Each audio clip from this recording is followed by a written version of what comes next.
da sadece iktidara, sadece ve sadece AKP, MHP'ye söz söylemek yetmez. Çünkü Kürtlere bütün bu gayri nizami harp, bütün bu istisna hukukları, bütün bu anayasal olmayan süreçler işletildiğinde sessiz kalanlar bugünkü Can Atalay kararının da aslında müsebbibidirler. Bunu söyleyelim. Geçmişteki şark ıslahat planlarından umumi müfettişliklere, olağanüstü hal rejiminden kayyum rejimine geçildiğinde ya bir şey olmaz, orada Kürtlere yapılabilir diyenler, buna rıza gösterenler, ülke içinde ve ülke dışında savaş politikalarına geçit verenler, savaş politikasını besleyen tezkerelere el kaldıranlar bütün bu sürecin müsebbibidirler. Çünkü bu ülkede barış olmadığı zaman hukuk da olmaz. Bu ülkede Kürt sorunu çözülmediği zaman demokrasi gelişmez. Demokrasi olmadığı zaman da işte böyle iktidarlar keyfek eder,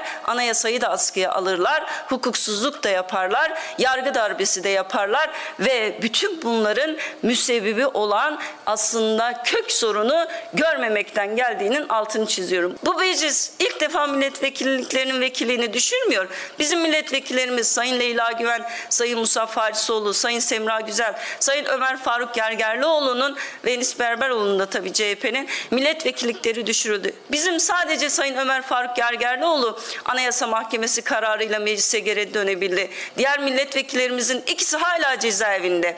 Birisi cezaevine girdi ve çıktı.